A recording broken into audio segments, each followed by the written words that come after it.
नमस्कार दोस्तों, मैं आया हूँ उज्जैन और बाबा महाकाल के दर्शन करने। और उज्जैन में घूमने के लिए क्या क्या सुंदर जगह है मैं आपको दिखाता हूँ। आप चलिए हमारे साथ घूमते हैं महाकाल की नगरी। बोले महाकाल महाराज की जय। दोस्तों, ये है महाकाल लोक और इसका निर्माण मोदी जी ने करवाया था। और जो ये महाकाल लोक है वास्तव में ऐसा लगता है जैसे पूरी शिव जी की नगरी है। वैसे तो उज्जैन शिव जी की नगरी है। इस जगह पे भगवान की बहुत सुंदर सुंदर प्रतिमाएं मूर्तियां बनाई गई हैं। गंगा अवतरित हो रही है शिव परिवार सहित, नंदी, भगवती का व्याघ्र, ऐसे काफ़ी चित्र जो हैं इस प्रांगण में बनाए गए हैं। और ये सभी देवता हैं और उनके वाहन हैं। और किसी का वाहन सिंह है तो किसी का वाहन मयूर है। और यहाँ पे भगवान शिव की जो ये बड़ी विशाल मूर्ति है, ये गजासुर का संहार किया था भगवान ने, तो ये चित्र उकेरा गया है। भगवान शिव को गज के सिर पर बैठा खड़ा दिखाया गया है। तो यहाँ पे लिखा है गजासुर संहार। और भगवान शिव अपने विराट रूप में, यहाँ पे अनेक प्रकार की मूर्तियाँ जो हैं वो काफ़ी आकर्षक हैं। ये भगवान हनुमान जी की मूर्ति, ऐसा लग रहा साक्षात पवन पुत्र विराजे हैं। भगवान शिव नाग के जो वासुकी नाग है। भगवान महाकाल के मंदिर में जाते हैं तो यहाँ पे हमें फ़ोन और बैग जमा करना पड़ता है, तभी हम दर्शन के लिए आगे बढ़ते हैं। भगवान का जलाभिषेक हो रहा है। उज्जैन महाकाल 12 ज्योतिर्लिंगों में से तीसरा ज्योतिर्लिंग है। और भगवान का यहाँ पे सुबह 4 बजे जो होती है भस्म आरती होती है। शमशान घाट से जो राख होती है वो आती है और भगवान का उससे अभिषेक करके भगवान की आरती होती है उससे। और यहाँ की भस्म आरती बहुत ही ज़्यादा फेमस है, आप टिकट लेकर के भी कर सकते हैं। महाकाल के मंदिर के बगल में ही लगभग 2 किलोमीटर के आसपास भारत माता का मंदिर है। राष्ट्रीय स्वयंसेवक संघ के द्वारा यहाँ स्थापित जो माधव सेवा न्यास है उसके द्वारा स्थापित ये मंदिर है भारत माता का। और राष्ट्रभक्ति को ओतप्रोत करने के लिए बनाया गया है। ये भारत का मानचित्र है, अखंड भारत का। और यहाँ पे सभी धार्मिक स्थान और भारत की जो परंपराएं हैं या फिर भारत के जो प्रमुख धार्मिक स्थान के साथ साथ भारत की मान्यताओं के अनुसार जो पवित्र स्थान हैं वो सारे दिखाए गए हैं। हिमालय से लेकर सभी जो ज्योतिर्लिंग हैं वो दिखाए गए हैं। पवित्र नदियां दिखाई गई हैं और सभी जो भारत का कभी हिस्सा हुआ करता था वो सभी क्षेत्र दिखाया गया है। ये हिमालय ऊपर में। और अफ़गानिस्तान से लेकर के जितने भी भारत से अलग हुए ऐसे सारे जो क्षेत्र हैं वो दिखाए गए हैं। यत उत्तर यत्र समुद्र से हिमाद्रे से दक्षिणम वर्ष तद भारत नामा भारतीय यत्र संतति। इसका जो अर्थ है, समुद्र के उत्तर में और हिमालय के दक्षिण में जो देश स्थित है वह भारत है और हम जो हैं उसकी संतति हैं, ऐसा इसमें कहा गया है। यहाँ पे भारत माता का ये चित्र है, हाथ में भगवा ध्वज लेकर, माँ का विराट रूप और साथ में मुकुट है। और माँ का मुकुट तो वैसे हिमालय है, साथ में यहाँ पे जो सिंह है, सिंह की सवारी भगवती बैठी हैं। तो यहाँ पर जब हम आते हैं तो भारत माता का दर्शन कर सकते हैं। साथ ही इसी मंदिर में भगवती के जो 9 रूप होते हैं, नवदुर्गा का रूप, सभी का वर्णन किया गया है। हम यहाँ पे आकर के इन नवदुर्गा का भी हम दर्शन कर सकते हैं। अंदर तो कैमरा अलाउड नहीं था तो बाहर से ही मैं उज्जैन महाकाल के आपको दर्शन करा रहा हूँ। और ये बाबा महाकाल जो हैं तीसरे जो ज्योतिर्लिंग हैं भगवान महाकाल का, ये उनका मंदिर है उज्जैन में। अभी हम जो शक्तिपीठ है माता कालिका, गढ़ कालिका के नाम से शक्तिपीठ, तो अब हम यहाँ पे दर्शन करने के लिए जा रहे हैं। तो भाई लोग हैं मध्य प्रदेश से, जय माँ कालिका। अब हम चलते हैं अपने तीसरे स्थान की ओर। ये है माँ गढ़ कालिका। ये 52 शक्तिपीठों में से एक है। भगवती का जो ये शक्तिपीठ है, माँ काली के रूप में यहाँ पे भगवती की पूजा होती है।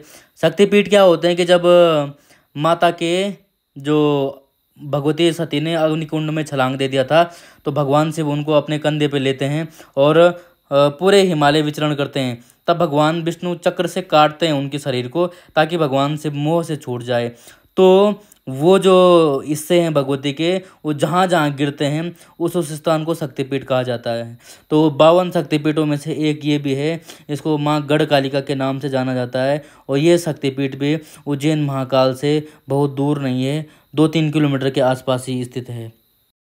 ये भगवती के मंदिर का बाहरी प्रवेश है और ये बहुत ही सुंदर बना हुआ है, नक्काशी भी है। आप जब इन मंदिरों की ओर आओगे तो ये अनेक जगहों से इनमें परिवर्तन है। ऊपर तो अलग आर्किटेक्ट है और नीचे अलग आर्किटेक्ट है।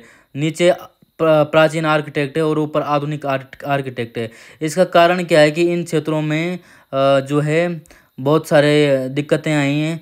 दिक्कत क्या है कि मुग़लों का शासन भी रहा है इस क्षेत्र में, तो उन्होंने जो मंदिर हैं वो बहुत सारे मंदिर, भारत के जो मंदिर हैं उनको क्षति पहुंचाई है। तो ऐसा लगता है कि शायद इस मंदिर के साथ भी यही हुआ होगा। तो हम आगे बढ़ते हैं भगवती के दर्शन करके। उसके बाद चलते हैं हम श्री स्थिर गणेश मंदिर। यहाँ पे गणेश जी के दर्शन करते हैं और मंदिर प्रांगण में जाते हुए यहाँ पे सात्विक ऊर्जा का बहुत ही अच्छा संचार है। और जो गणेश हैं भगवान शिव के पुत्र हैं, उनके दर्शन करने के बगैर दर्शन कैसे कर सकते हैं। रिद्धि सिद्धि के देवता हैं। यहीं से हम आगे बढ़ते हैं और देखते हैं, करते हैं भगवान के दर्शन जो अपने आप में अकल्पनीय हैं। ये भगवान गणेश जी हैं। अच्छा, ये क्षिप्रा नदी है, उज्जैन बाबा इन्हीं के तट पे बसे हुए हैं। और ये है तांत्रिक भैरव भगवान। और यहाँ पे तंत्र मंत्र इत्यादि के लिए जब कोई आता तो यहाँ पे कर सकता है। इसके बाद चलते हैं हम बाबा काल भैरव के दर्शन करने। और भगवान काल भैरव का यह मंदिर क्षिप्रा नदी के ही किनारे है, बहुत दूरी पर नहीं है। यहाँ पर भगवान को मदिरा का पान किया जाता है और इस मंदिर में बहुत ज़्यादा भीड़ होती है। जब भी आप आएँ तो जल्दी आ जाना चाहिए, नहीं तो दर्शन करने में बहुत ज़्यादा समय लगता है, भीड़ काफ़ी रहती है। जितना उज्जैन महाकाल में रहता है उतना ही बाबा महाकाल के दर्शन करने के लिए भीड़ बहुत ज़्यादा उमड़ी हुई होती है। बहुत सुंदर नज़ारा है बाबा का मंदिर का, बहुत ही सात्विक ऊर्जा है। हम जब यहाँ पे आते हैं तो काफ़ी सुंदर माहौल है यहाँ का और दर्शन करने में भी बहुत ज़्यादा आनंद आता है। मध्य प्रदेश उज्जैन में क्षिप्रा नदी के किनारे भगवान का यह मंदिर है।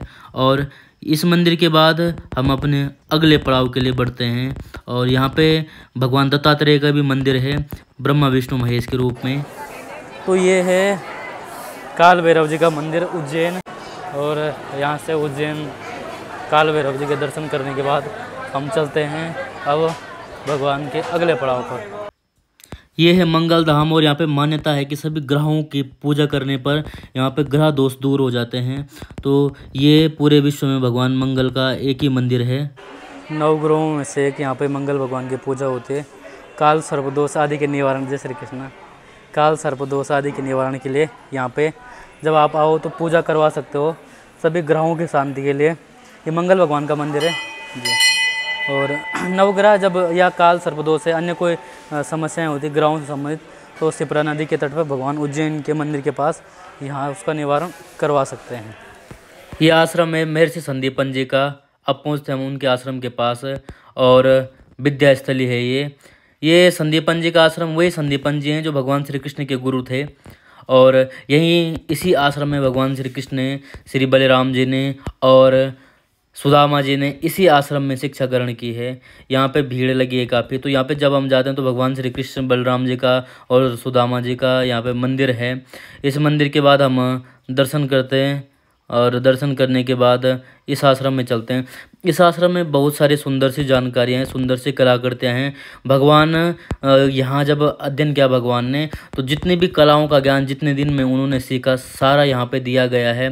और ये कुंडेश्वर महादेव जी का मंदिर है और सारा ये क्षिप्रा नदी के किनारे। जब हम भगवान ने 16 दिन में 16 कलाएँ सीखी, वो सारा यहाँ पे पेंटिंग बनाई गई है और दिखाया गया है कि पहले दिन भगवान ने इंद्र देवता का, फिर अग्नि देवता का ज्ञान सीखा, फिर भगवान ने पुराण सीखे, फिर भगवान ने यहाँ आगे बढ़ते हुए यहाँ पे मीमांसा सीखी जो दर्शन है। और उसके बाद भगवान ने विभिन्न प्रकार की कलाएं सीखे, पुराण सीखे, वेद सीखे और ज्योतिष सीखे, छंद सीखे। इस प्रकार के सभी प्रकार का जो नॉलेज था वो भगवान ने यहाँ पे सीखा। तो यहाँ पे वो चित्रित किए गए हैं 16 कलाएं जो थी, 16 दिन में 16 कलाएं भगवान ने सीखी थी। तो इस मंदिर पे वो सारी उकेरी गई हैं, चित्र सहित उकेरी गई हैं। जब आप आते हैं तो वहीं पे बगल में संदीपन आश्रम में ये चित्रित किया गया है। आप ज़रूर आएँ और देखें। यहाँ की प्रत्येक पेंटिंग जो है बारीकी से बनाई गई है। आपको ऐसा लगेगा कि वास्तव में आप इस आश्रम में और भगवान श्री कृष्ण यहीं विराजे हुए हैं और अभी भी शिक्षा ग्रहण कर रहे हैं। यहाँ पे उनका बाल रूप का जो है बाल रूप जो है मन को मोहित करने वाली होती हैं। ये यहाँ पे गोमती कुंड जहाँ पर कभी स्नान किया करते थे भगवान और यहीं उन्होंने सीखा है सब कुछ। भगवान श्री कृष्ण ने। और ये जो कुंड है ये अपने आप में बहुत ही सुंदर, आकर्षक है, स्वच्छ है। यहाँ से जब हम आगे चलते हैं तो यहाँ पे हम कछुआ भी देखते हैं। कछुआ इस प्रकार से ये चल रहा है अपने पास। ये 64 कलाएं जो हैं उसकी दीर्घाएं, भगवान ने जो 64 कलाएं सीखी थी सब यहाँ पे चित्र किए गए हैं। आप जब आएँ तो इन 64 कलाओं को पढ़ सकते हैं। आप भी समझ आएंगे कि उस समय भारत का ज्ञान विज्ञान कितना उज्जवल उत्कृष्ट था, बहुत ही ज़बरदस्त था। यहाँ पे चित्रित किया गया है कि पहले दिन भगवान ने कौन सी कला सीखी, दूसरे दिन कौन सी कला सीखी। जो 64 कलाएँ सीखी भगवान ने, वो समय पूरे जीवन जीने की वो कलाएँ थी, ये पूरा चित्रित किया गया है। और ये जो है श्रीमद् भगवद गीता का जो लगाया गया है कि संजय जो हैं धृतराष्ट्र को समझा रहे हैं, गीता का ज्ञान सुना रहे हैं, कौन से दिन क्या हुआ, कौन से दिन पे क्या हुआ, ऐसा सारा चित्रण किया गया है। श्रीमद् भगवद गीता के जितने भी श्लोक हैं चित्र सहित और श्लोक सहित इस आश्रम में चित्रित किए गए हैं। गाय के गोबर से लेपन किया गया है इसका। और फिर जो हैं जो कलाकृतियाँ बनाए गए हैं वो सारा यहाँ पे दिखाया गया है, कौन से दिन पे क्या हुआ। ये सारा गीता के श्लोकों की ये प्लेटें लगी हैं और यहाँ पे गोमती कुंड के ठीक पास में ये चित्रित किया गया है, को चित्रित किया गया है। और इस आश्रम में भगवान श्री कृष्ण, बलराम ये सभी ने अध्ययन किया था। और ये अपने आप में बहुत सुंदर और आकर्षक जगह है। उज्जैन जब आते हैं तो वहीं पर ये पड़ता है।